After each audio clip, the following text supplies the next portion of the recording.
Another reason why I left church, religion, Christianity, and fundamentalism is that the church supports unfactual abstinence-only sex ed in school and law. So for those who don't know what abstinence-only sex education is, it's known as sexual risk avoidance education. It's a type of sex education that focuses on teaching abstinence from sexual activity outside of marriage as the expected standard of behavior for young people. It typically includes information about contraception, safe sex practices, or other aspects of sexual and reproductive health. So abstinence only usually excludes information that can prevent STIs. So what are some core principles? Abstinence as an only way to avoid pregnancy and STIs. Abstinence-only programs emphasize that the only way to prevent unintended pregnancy and sexually transmitted infections is to abstain from sexual activity until marriage. Focus on negative consequences. These programs often highlight the negative consequences of premarital sexual activity, such as the potential for unplanned pregnancies, STIs, and emotional distress. Building healthy relationships. They may also include lessons on building healthy relationships, personal responsibility, and decision-making skills. So what are some key characteristics of abstinence only? There's an exclusion of other information. Abstinence-only programs typically do not provide information about contraception, safe sex practices, or other aspects of sexual health.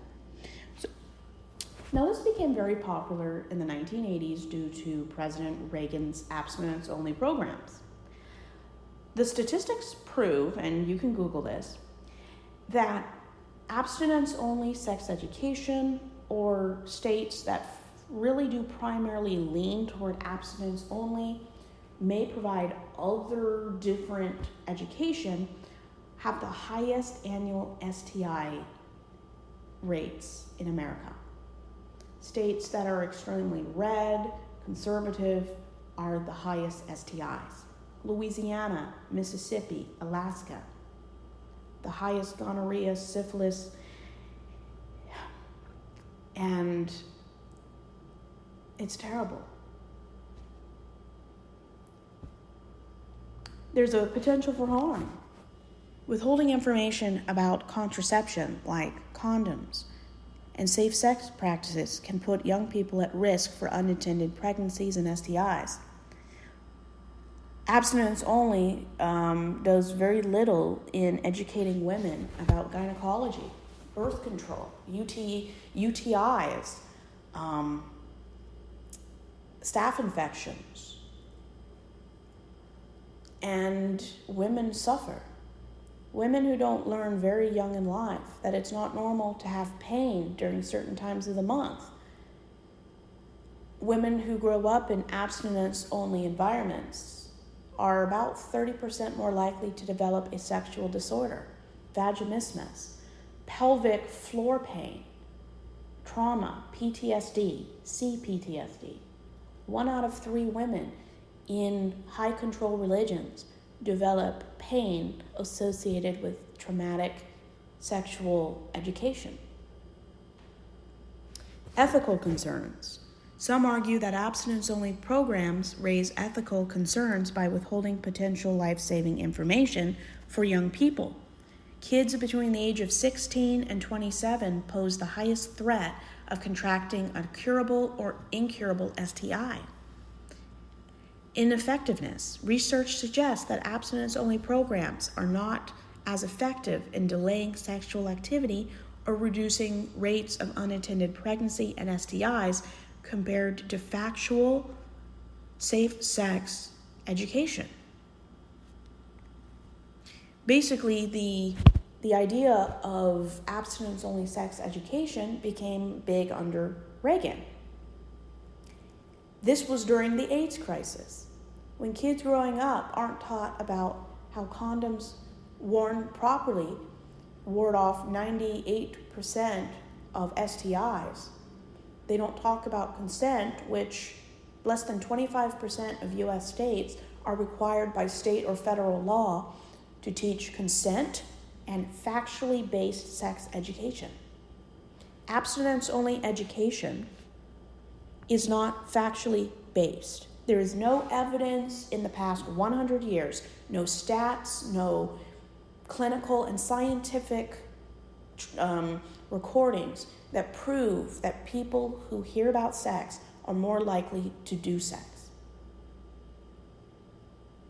If children, teens, young adults are aware of the dangers of not having vital education to prevent and to enjoy safe activity, they're less likely to pause to think through the consequences of their decisions. And there are many more, in my opinion, there are many more consequences for going through abstinence-only education compared to factual, scientific sexual education. How many people got AIDS in the 80s due to growing up in the Reagan abstinence-only programs? The belief that you can only get diseases if you're not heterosexual is a myth. Believing AIDS is a gay disease is not factual. Half of the people who develop an incurable STI are heterosexual. The people that know their status actively combat contracting any form of curable or incurable viruses. They're safe, and they help other people be safe, are people who are in the LGBTQ plus group. People who are homosexual, gay, lesbian, non-binary, ace.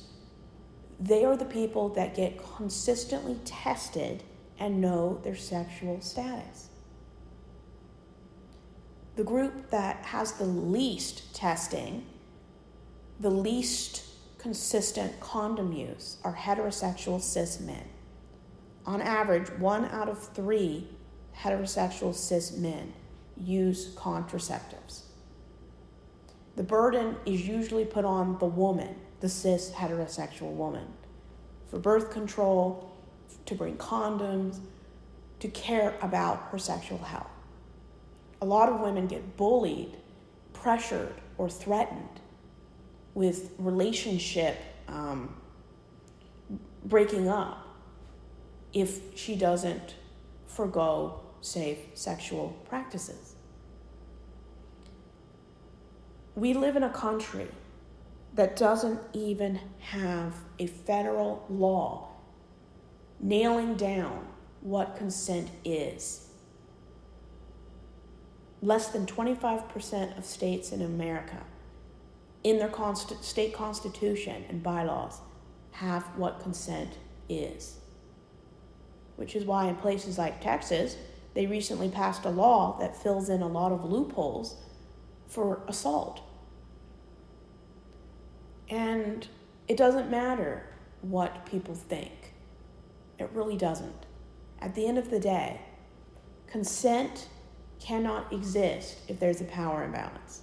Consent can only exist if somebody is educated, knows what the risks are, knows how to prevent the risks, know how to be a safe partner and define safe partners, be in a safe environment with a safe partner.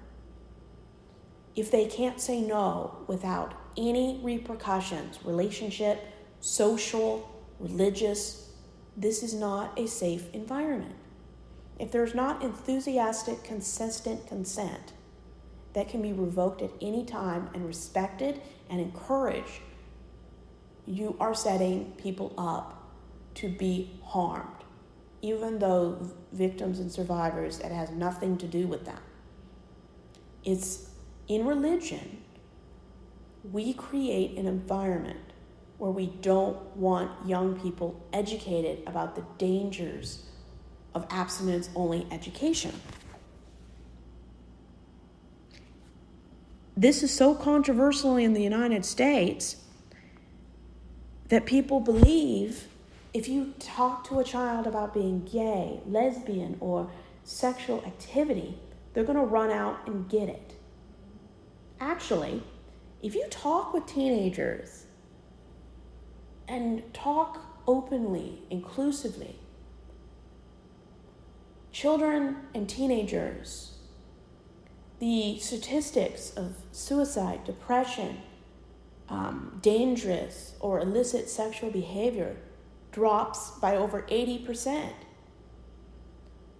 If kids and teenagers are taught the risks, the benefits, the legal ramifications of what people do or what they don't do, we would live in a safer community.